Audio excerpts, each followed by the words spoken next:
Good morning friends, welcome back to my channel. আমি শম্পা চলে এসেছি তোমাদের সঙ্গে আবার সুন্দর একটা ভিডিও নিয়ে। হ্যাঁ, তো দেখো বন্ধুরা, আজকের ভিডিওটা কিন্তু পুরো আমি ঘরের ডিপ ক্লিনিংয়ে যতটুকু পেরেছি তোমাদের সাথে শেয়ার করেছি। অ্যাকচুয়ালি এক সপ্তাহের ওপরে ধরে প্রায় বাড়িতে থাকছি না। তোমরা তো জানোই, ছেলে খেলার জন্য এভরিডে বেরোতে হচ্ছে। তো কোনো রকমে ঘরটা ঝাড় দিয়ে মুছে কোনো রকমে বেরিয়ে যেতাম।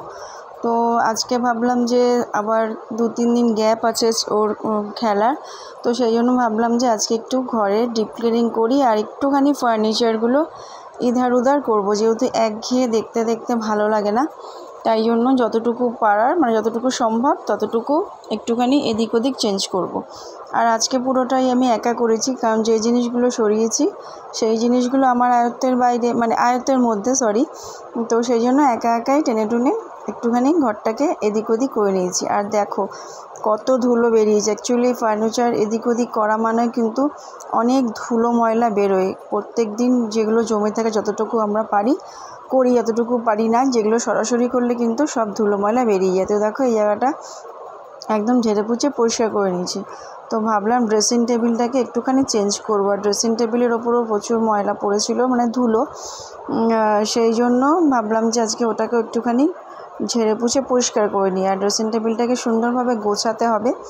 একদিন তোমাদের সাথে ড্রেসিং টেবিল অর্গানাইজেশনের ভিডিও অবশ্যই আমি শেয়ার করব। এর আগেও আমি করেছিলাম, তো তোমরা খুব সেটাকে পছন্দ করেছিলে। তো সেই জন্য ভাবছি যে আবার একদিন ড্রেসিং টেবিলটাকে আমি কীভাবে সাজিয়ে রাখি সেইগুলো তোমাদের সাথে শেয়ার করব। আজকে আপাতত কোনো রকমে ঝেড়ে ঝুড়ে জিনিসটাকে এদিক থেকে ওদিক নিয়ে যাই, তারপরে একদিনকে ভালো করে ড্রেসিং টেবিলের ট্যুর তোমাদের সাথে শেয়ার করব। তো দেখো কথা বলতে বলতে কিন্তু আমার ঝাড় মোছা সব হয়ে গেছে। আর এটা যেহেতু হালকা ফুলকা, সেহেতু আমি একা একাই টানতে পারি। আর টেনে একটুখানি পেছন দিকে ধুলোগুলোকেও ঝেড়ে দিলাম, ঝেড়ে টেড়ে দিয়ে তারপর এটাকে টেনে নিয়ে যাবো ওদিকে। আর মানে আজকে একটু সময় পেয়েছিলাম, আর রান্নার চাপটাও কম ছিল, কারণ এইগুলো করতেও কিন্তু প্রচুর টাইম লাগে। তোমরা আমার মতন যারা বাড়িতে করে থাকো তারাও কিন্তু দেখবে এটাকে একদিক থেকে একদিকে সরিয়ে পেছন ঝেড়ে পুছে ভালো করে সাজিয়ে গুছিয়ে করতে কিন্তু বেশ অনেকটাই সময় লাগে। আজকেও আমার অনেকটাই সময় লেগেছিল।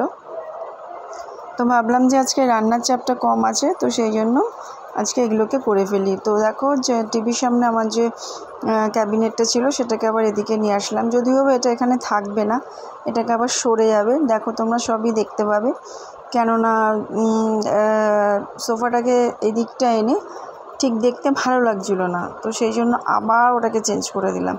তো দেখো সোফাটাকে কিন্তু আমি টিভির সামনেটা নিয়ে এসেছি।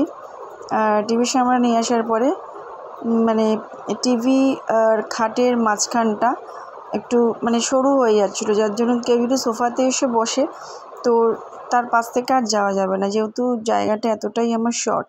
তো কিছু করার নেই, এইটুকুর মধ্যেই আমাকে ঘোরাফেরা করতে হবে। তো সেই জন্য ভাবলাম যে না, আবার চেঞ্জ করে নিই। তো দেখো সোফাটাকে কিন্তু আবার যথারীতি আমি সেই জায়গায় নিয়ে এসেছি, ক্যাবিনেটটাকেও আবার ঠিক সেই জায়গাতেই দিয়ে দিয়েছি। তো দেখো এইভাবে আমি ঘরটাকে সাজিয়ে নিয়েছি, একদম কমপ্লিট লুক তোমাদের সাথে শেয়ার করছি। এই যে দেখো ড্রেসিং টেবিলটাকে জাস্ট এদিকে নিয়েছি, আর ক্যাবিনেটের জায়গায় আবার দিয়ে দিতে হলো। আর এই আজকে রান্নাগুলো তোমাদের সাথে একটুখানি শেয়ার করে নিলাম। চুনো মাছের তরকারি ছিল, চিকেন ছিল, আর একটা আলু পটলের তরকারি। তোমাদের সামনে আমি এলাম সকাল থেকে, তোমাদের সামনে এসে সময় পাইনি। আর আজকে একটুখানি সময় পেয়েছিলাম বলে ভাবলাম যে চলো আজকে একটুখানি ঘরের জিনিস একটু ওলট পালট করে নিই, যতটুকু পারা যায়। একা একাই করেছি, তো অফিসে তোমরা দেখতে পেলে আজকে বরের আর দরকার পড়েনি, একা একাই সব কিছু হয়ে গেছে। আর সত্যি কথা বলতে ছেলের টানা মানে এক সপ্তাহ ধরে খেলা চলছে, ওর যেহেতু ডিস্ট্রিক্ট শুরু হয়ে গেছে, প্রত্যেক দিন আমি আর ছেলে বেরিয়েছি, তার জন্য ঘরের কাজও সেরকমভাবে কিছু করা হয়ে ওঠেনি। যতটুকু পেরেছি ততটুকু করে দৌড়িয়েছি। তো সেই জন্য 2 দিন গ্যাপ আছে বলে চলো ভাবলাম যে আজকে একটুখানি ঘরের ডিপ ক্লিনিংটা করে নিই, তো সেই জন্যই এটা করলাম। আর হ্যাঁ, এখন তোমাদের সামনে আমি রেগুলার ভিডিও দিতে পারছি না, তার একটাই কারণ হচ্ছে যেহেতু আমি বাড়িতে থাকছি না, আর খেলার মাঠে তো একই থাকে, সেখানে মানে তোমাদের সাথে শেয়ার করা সবসময় খুব একটা কিছু থাকে না। তবে যেটা মানে যেখানে নতুন নতুন জায়গায় যাচ্ছি বা যাব, সেগুলো সবই তোমাদের সাথে আমি শেয়ার করব। তো সেই জন্য তোমরা একটুখানি অ্যাডজাস্ট করে নিও, মানে যে কটা মাস ওর খেলার শিডিউল থাকবে সেই কটা মাস আমি হয়তো ভিডিওটা তোমাদের সাথে রেগুলার করতে পারবো না, তবে সব কিছু কমপ্লিট হলে আবার যেরকম রেগুলার আছে সেরকমই করব। তবে তোমাদের সাথে আমি সব কিছুই শেয়ার করব যখন যেরকমভাবে পারবো। প্লিজ তোমরা একটুখানি আমাকে সাপোর্ট করো, সঙ্গে থেকো। আর হ্যাঁ, যদি ভিডিওটা অবশ্যই ভালো লেগে থাকে তাহলে একটা লাইক, শেয়ার আর সাবস্ক্রাইব কিন্তু অবশ্যই করে দিও। তো চলো, আজকের ভিডিওটা তো অনেকটাই লং হয়ে গেছে, আর বেশি বড় করব না। এবারে ঘরটা মুছে স্নান করে নেবো, তাহলে আজকের মতন সব কিছু কাজ কমপ্লিট। আর ঘর মোছা তোমাদের সাথে শেয়ার করছি না, যেহেতু ওটা তো অনেক দিনই শেয়ার করেছি। তো শেয়ার করলে আরও ভিডিওটা বড় হয়ে যাবে, তোমরা কেউ দেখতেও চাইবে না। তো চলো, আজকের মতন এখানেই তোমাদের সঙ্গে এতেই দেখা হচ্ছে আবার নতুন সুন্দর ভিডিওর সঙ্গে। আর হ্যাঁ, তোমরা কিন্তু অবশ্যই ভিডিওগুলো দেখো, কারণ সামনে অনেক অনেক জায়গা যাওয়ার আছে, নতুন নতুন জায়গা, নতুন নতুন শহর তোমাদের সাথে অবশ্যই শেয়ার করব। তো প্লিজ সঙ্গে থেকো। আজকের মতন টাটা, গুড বাই।